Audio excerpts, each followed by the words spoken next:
नमस्कार, मां मीना शर्मा, सलाहकार सिंधी भाषा, राष्ट्रीय मुक्त विद्यालय शिक्षा संस्थान में तव्हांजो स्वागत कयां थी।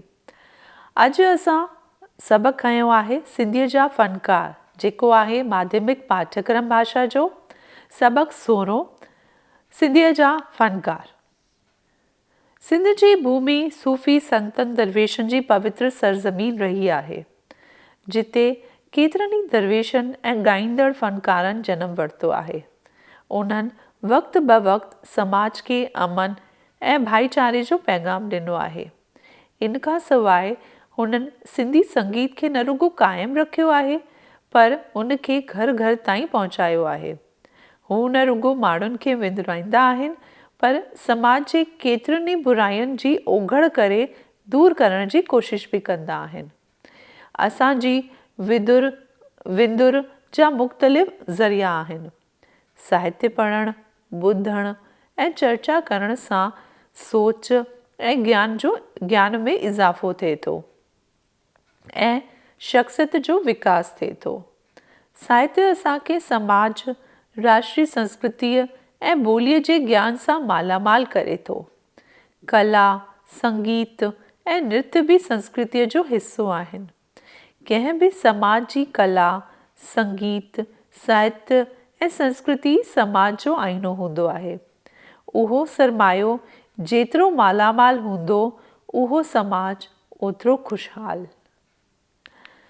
इहा सबक पढ़ण जो असांजो मक़सदु आहे संगीत, फ़न ऐं फ़नकार जी ॼाण हासिल करे उन जो बयानु करे सघंदा, रोज़मर्रा जी ज़िंदगीअ में संगीत जी अहमियत जो वर्णन करे सघंदा, फ़नकार जी ज़िंदगी, शख़्सियत ऐं कमनि खे बयानु करे सघंदा। संगीत साधना असां लाइ प्रेरणा ॾींदड़ कीअं आहे, उन जो बयानु करे सघंदा। असां सिंधु घाटीअ जी सभ्यता जा वारिस आहियूं। मुअनि जे दड़े मां हज़ारे साल अॻु खुटाईअ मां जेको सरमायो निकितो, उन्हनि में साज़ बि हुआ त बेहद मन मोहींदड़ नाचणीअ जी मूरत बि मिली। उन मां मालूम थिए थो त कला ऐं संगीत जे खज़ाने सां असांजी सभ्यता केतिरी न मालोमाल आहे। साहित्य, कला ऐं संगीत असांजी ज़िंदगीअ जो हिस्सो आहिनि। ख़ासि तौर नृत्य ऐं संगीत रूह खे राहत बख़्शींदो आहे। मौसीक़ी दिलि विंदुराइण जो सुठो ज़रियो आहे। असांजे समाज जूं केतिरियूं ई ॻाईंदड़ फ़नकाराऊं आहिनि जेके कला में पाण मौखियो आहे। देश विदेश में संगीत ज़रिए कला, संस्कृति ऐं ॿोलीअ जी ख़िदमत कई आहे।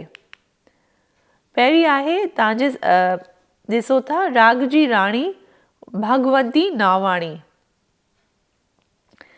अखंड भारत जे नसरुपुर सिंध में 1 फरवरी 1940 ईस्वीअ में भगवंती नावाणीअ जो जनमु थियो। संदसि माता जो नालो हो लक्ष्मी नावाणी ऐं पिता जो नालो हो जेसूमल नावाणी। पाण में 2 भाउ 2 भेनरूं हुआ। नंढी उमिरि में हिनखे संगीत में दिलचस्पी हुई ऐं जेको घर जो माहौल हो उहा बि संगीतमय हो। त जेको उन्हनि खे वरसो मिलियो ॻाइण जो, उहा ॾाॾीअ वटां मिलियो। हुननि ॾाॾीअ खां प्रेरणा वरिती ऐं पाण संगीत जी शुरूआत कई। भगवंती नावाणी अखंड भारत जे विरहाङे वक़्तु सिंध छॾे हिंद में आई ऐं मुंबई अची वसाए आई। उन मुश्किल वक़्त दौरान मां खूब संघर्ष कयो, जंहिं खेसि वधीक ई मज़बूत बणायो। हुन नंढनि ॻोठनि ऐं शहरनि में वञी प्रोग्राम पेश कया। पंहिंजे मधुर आवाज़ सां घर घर ताईं सिंधी संगीत पहुचायई। कलाम, लाॾा, मज़ाक़िया गीतनि खां सवाइ सुखमनी साहिब जो पाठ बि संदसि आवाज़ में रिकॉर्ड थियल आहे। अॼु बि घणनि ई सिंधी घरनि में सुबुह जो सुखमनी साहिब जो पाठ हुन जे आवाज़ में गूंजींदो आहे। मुंबईअ में भगवंती नावाणी सिंधी मॉडल स्कूल में पढ़ंदी हुई, जिते गोविंद माली पढ़ाईंदो हुओ। हुन जी पारकू नज़र भगवती नावाणीअ में लिकल कला खे सुञातो ऐं हुन जे मधुर आवाज़ खां मुतासिर थियण बैदि गोविंद मालीअ जी रहबरी ऐं सहकार सां भगवंती नावाणी संगीत जो सफ़र शुरू कयो। हुन 3000 खां वधीक संगीत प्रोग्राम पेश कया।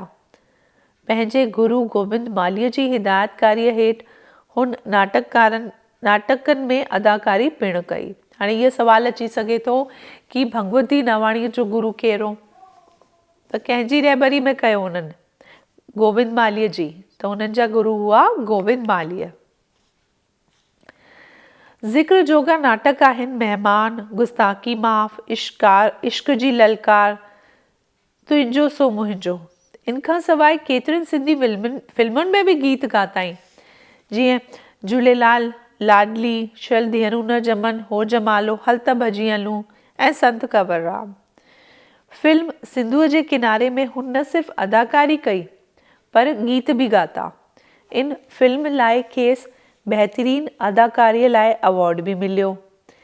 इन्ही फिल्म में संदसि भाउ ईश्वर नावाणी बि अदाकारी कई हुई। त हाणे तव्हां वटि सवाल अची सघे थो कि भाउ जो नालो छा हो? ईश्वर नावाणी। ऐं कहिड़ी फिल्म में कमु कयो ॿिन्हिनि? सिंधूअ जे किनारे। सतराम रोहिणीअ सां ॻातल संदसि मज़ाकिया गीत बेहदि मक़बूल आहिनि। भगवती नावाणी न सिर्फ़ु कलाम, गीत ऐं लाॾा ॻाए भारत जे ॻोठनि ऐं शहरनि में वञी सिंधी संगीत खे अवाम ताईं पहुचायो, पर देश विदेश में बि नालो कमायई। संदसि कंठ में अहिड़ो त जादू हो जो जेको ॿुधे थो, ॿुधंदड़ कलाकारनि जा कलाकनि जा कलाक वेही प्रोग्राम ॿुधंदा हुआ, पर उन्हनि जी दिलि न भरजंदी हुई। भगवती नावाणीअ पहिरियों कलाम भिटाईअ घोट शाह अब्दुल लतीफ़ जो ॻातो हो। इहो सवाल आयो बि हो तव्हांजे एग्ज़ाम में, तव्हांजे इम्तिहान में, कि हुननि भगवती नावाणी पहिरियों कलाम कंहिंजो ॻातो? त आहे जवाबु छा आहे? शाह अब्दुल लतीफ़ जो, जंहिंजा बोल आहिनि, बोल बि पुछी सघनि था। पेरे पवंदी साए चवंदी साए रही वञ राति भंबोर में। भगवती नावाणी मशहूर मेसीकार हेमंत कुमार ऐं मुकेश सां हिंदी गीत बि ॻाता, पर उहे रिलीज़ न थी सघिया हुआ। बलराज साहनी ऐं उत्पल दत्त वग़ैरह सां बि हिंदी नाटकनि में कमु कयो। भगवती नावाणी हिकु महिनतकश औरत हुई, जंहिं संगीत साधना ज़रिए सिंधियत जी जोत जॻाई। ज़िंदगीअ जे आख़िरी वक़्त में टंग में सूर थियुसि ऐं कंधु लटकी पियुसि। इन रीति 22 अक्टूबर 1986 ते हिन फ़ानी दुनिया खे अलविदा कई ऐं उहो जहान वञी वसायई, जितां को बि वापसि न वरंदो आहे। उन वक़्तु संदसि गुरु गोविंद माली बि उते हाज़ुर हो। सिंधी संगीत लाइ उहो ॾुखोईंदड़ ॾींहुं हो। संगीत जा सुर ऐं साज़ उदास हुआ। सिंधी संगीत जी कोयल, हिंद सिंध जी प्यारी भगवती नावाणीअ जो आवाज़ सदाईं लाइ ख़ामोश थी वियो। संगीत जे प्रेमियुनि जी दिलनि खे सदमो रसियो। भगवती नावाणी जी इहा ई ख़्वाहिश हुई त जेसीं ताईं जीअरी रहां, तेसीं ताईं संगीत जी सेवा करियां। गोविंद मालीअ भगवती नावाणीअ जे देहांत खां पोइ संदसि यादि में मुर्क नाले मैगज़ीन शुरू कई, जेका 1986 खां 2004 शाया थी, पोइ किन मजबूरियुनि करे बंदि थी वई। हाणे जेका असां उन्हनि जी जीवनी पढ़ी, त जीवनीअ बाबति कुझु ॼाण आहे। जीवनी ॿियनि सिन्फ़ुनि खां अलॻि आहे। हिन में फ़क़ति हक़ीक़तूं ई ॾिनियूं वेंदियूं आहिनि, काल्पनिक ॻाल्हियुनि खे का जाइ कोन्हे। इन जो मुख्य मक़सदु वास्तेदार शख़्सियत जी ज़िंदगीअ जो तफ़सीलवार अहवालु ॾियणु आहे। हिन मां शख़्स जी महिनत ऐं लगन सां ज़िंदगीअ जा मुश्किल रस्ता पार करणु, ॼाण हासिल करणु, शख़्स कीअं पंहिंजो मक़सदु हासिल कयो, शख़्स कीअं दुनिया में नामूस कढी, ॿियनि खे बि प्रेरणा मिलंदी आहे। भगत कंवर राम 13 अप्रैल सन 1885 ईस्वी सखर सिंध में जरवारनि जे ॻोठ में जनमु थियो। संदसि माता जो नालो हो तीरथबाई ऐं पिता जो नालो हो ताराचंद। हुन नंढी उमिरि में ई बालक कंवर जे मुहांडे ते नूर, अखियुनि में तेज हो। उहा शांत सुभाउ वारा ऐं संदसि मुरकंदड़ चहिरो हो। कंहिं जी बि तकलीफ़ न ॾिसी सघंदो हो। माता जेकी कुझु हुनखे खाइण लाइ ॾींदी हुई सो झिरकियुनि, कावनि ऐं कीवलनि खे खाराईंदो हो। हिकु दफ़े जरवारनि जे ॻोठ में संत साईं सतराम दास जो अचणु थियो त 9 सालनि जो बालक कंवर पंहिंजे माता पिता सां दर्शन करणु वियो। साईं सतराम दास बालक कंवर खां कुझु कोहर वरिता ऐं उन्हनि जी क़ीमत पुछी। कंवर हथ जोड़े निवड़त विचां चयो, जेकॾहिं तव्हांखे कोहरनि जे बदिले में कुझु ॾियणो आहे त मूंखे पंहिंजो शिष्य बणायो। ईअं संत सतराम दास कंवर खे पंहिंजो शिष्य बणायो। कंवर जे जीवन जा अनेक किस्सा आहिनि। धणीअ जी इबादत, वचन जो पक्को, हीरनि जो हमराह, हिंदू मुस्लमान एकता जो बानी, सुर संगीत जो सरताज, निवड़त ऐं निरटाईअ जी मूरत। अहिड़ो हो भगत कंवर राम। भगत कंवर राम जा ॻायल अहिड़ा कई मशहूर कलाम आहिनि जीअं नाले अलख जे बेड़ो तार, मुंहिंजो पतीअ जे प्रेम में हरदम गुज़ारण नार खे घुरिजे, कीअं रिझायां तोखे, कीअं परचायां नास को डांव। हाणे हिननि कलामनि बाबति ईअं चयो वेंदो आहे त इन्हनि कलामनि जो असरु नंढे ॿार खां वठी वॾे ताईं थींदो हुओ।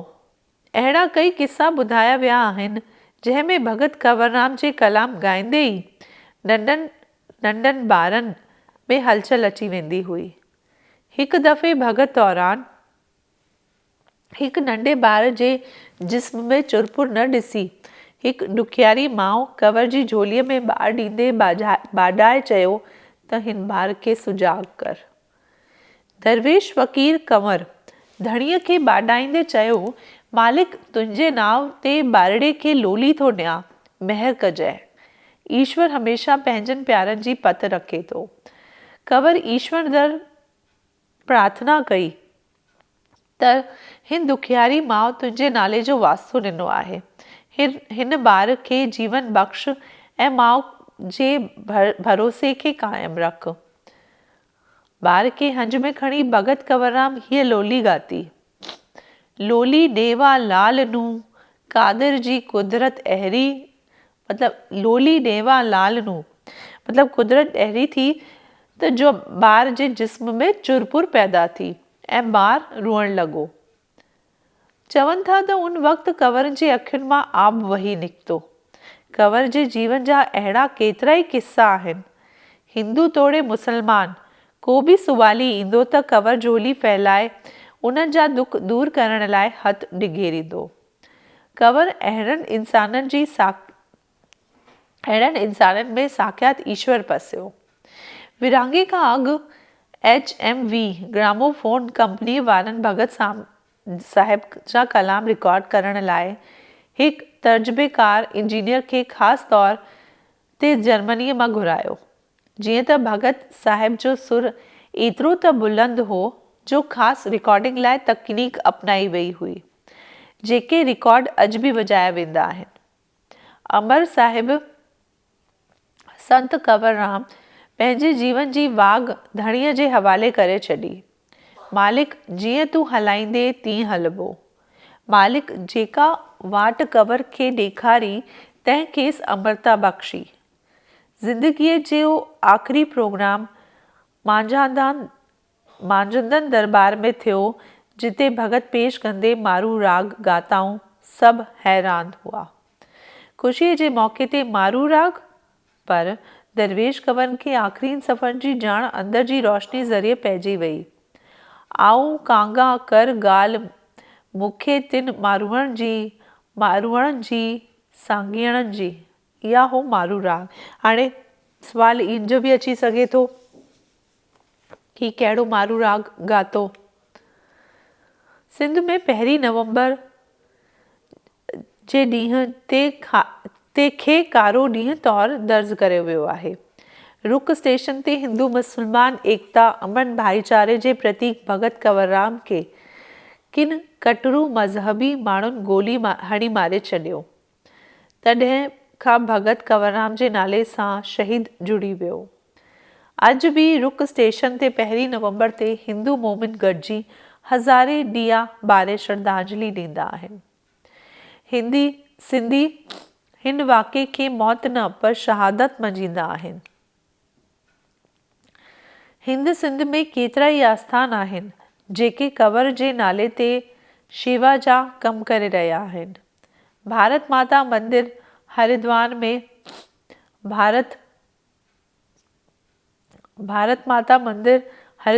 भारत जे ॿियनि संतनि जीअं 28 मई सन 2008 ते कंवर जो बि पुतलो थापियो वियो। सिंध में संतनि जे मान में मूर्त थापियल आहे। भारत सरकार 26 अप्रैल सन 2010 में भगत कंवरराम जे मान में टपाल टिकरी जारी कई। तंहिंजो अनावरण तंहिं वक़्त जी भारत जी राष्ट्रपति प्रतिभा देवी सिंह पाटिल द्वारा राष्ट्रपति भवन जे दरबार हॉल में थियो। पाकिस्तान जे शहर रेहड़कीअ में भगत साहिब जी डेवरी समाधीन आहे। भारत जे जुदा जुदा शहरनि में झझे तइदाद में धर्मशालाऊं, रस्ता, चौराहा, अस्पतालूं पियाऊ जोड़ाए संदसि यादि में अमरता बख़्शी वई आहे। हाणे अचो इहा बि सम्झूं। भारतीय संगीत जी परंपरा में भक्ति संगीत जो एक अहम स्थान आहे। मीरा जी भक्ति, तुलसीदास ऐं सूरदास जी भक्तिअ जहिड़ा कई मिसाल आहिनि जेके भक्तिअ खे हिकु नओं रूप ॾींदा आहिनि। हिननि भक्ति कंदे वक़्तु रुगो पंहिंजे आराध्य जो रूप ॾिठो ऐं उनमें लीन थी विया। चयो थो वञे त इहा रूहानियत जी अहिड़ी कला आहे जंहिंमें भगत पंहिंजे ईश्वर सां मुलाक़ात थो करे। अहिड़ी भक्ति मञिजे थी त सिंधी भगत कंवरराम जी। संगीत जे सुरनि में शास्त्रीय सुगम संगीत ऐं लोक संगीत आहे। लोक संगीत में कलाम, ॾोहिड़ा ऐं लाॾा ॿुधण जो मज़ो ई अलॻि आहे। लोक संगीत जी हिकु सिन्फ़ भगत पिणु आहे। जीअं ॾखण भारत जो ख़ासि क़िस्म जो नृत्य आहे कुचिपुड़ी, भरतनाट्यम ऐं कथकली, तीअं ई सिंध जो भगत पिणु मशहूरु आहे। भगत कंवरराम जो नालो इन सां जुड़ियल आहे जो अॻियां भगत लॻायो वेंदो आहे। भगत निज सिंधी मौसीक़ीअ जो मिसाल आहे। इहा हिकु गाए ऐं नाटकी अंदाज़ में बयानु करण खे कंहिं बि किसे खे मतिलबु कोई किस्सो खणियो वेंदो आहे, उनखे गाए ऐं नाटकी अंदाज़ में जॾहिं पेश कयो वेंदो आहे त उनखे भगत चवंदा आहियूं। घणे भाङे ॿ भगत सुवालनि जवाबनि ज़रिए भगत पेश कंदा आहिनि। लोक संगीत जी हिन कला में नृत्य ऐं किस्से खे कलाम जी मदद सां पेश कयो वेंदो आहे। भगत कंवरराम हिन मौसीक़ीअ जो हिकु वॾो मिसाल आहे। भगत कंवरराम कननि में कुंडल, गले में माला, पेरनि ताईं हिकु डिघो जामो, कूल्हे ते बोछण, मथे ते पगड़ी, पेरनि में छेर पाए सॼी राति छेर जी चिमकार ते आलाप सां कलाम पेश कंदो ऐं झूमंदो हो। संदसि आवाज़ में अहिड़ो त तासीर हो जो परे परे जे ॻोठनि मां ॿार, बुढा, औरतूं, मर्द मीलनि जो मुसाफ़िलो तय करे भगत ॾिसण ऐं ॿुधण ईंदा हुआ। भगत दौरान जेकी कुझु झोलीअ में पवंदो होसि सो ग़रीबनि मोहताजनि, सूरदासनि ऐं अपाहिजनि में विराए हर ज़रूरतमंद जी झोली भरींदो हो। वरी सखी अहिड़ो जो हिकु हथ सां ॾे त ॿिए हथ खे ख़बर ई न पवे।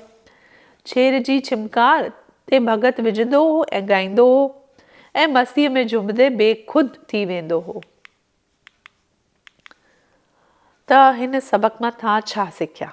असां पहिरियों पढ़ियो राग जी राणी भगवती नावाणी जे बारे में ऐं ॿियो पढ़ियो भगत कंवरराम जे बारे में। त भगवती नावाणीअ जेको ॿुधायल आहे उहा जीवनीअ जे रूप में ॿुधायल आहे। त जीवनीअ में भगवती नावाणीअ जे जनम जे ख़ासि ॻाल्हियुनि जो वर्णन कयल आहे। भगवती नावाणीअ जे परिवार जे भातियुनि जी ॼाण ॾिनल आहे। भगवती नावाणीअ जी संगीत विद्या खे ॼाणायो वियो आहे। हाणे अचे थो भगत कंवरराम। त भगत कंवरराम जे जीवनीअ ते रोशनी विधी वई आहे। भगत कंवरराम जे भगत जी वाखाण कई वई आहे। भगत कंवरराम जे शहादत जो वर्णन कयल आहे।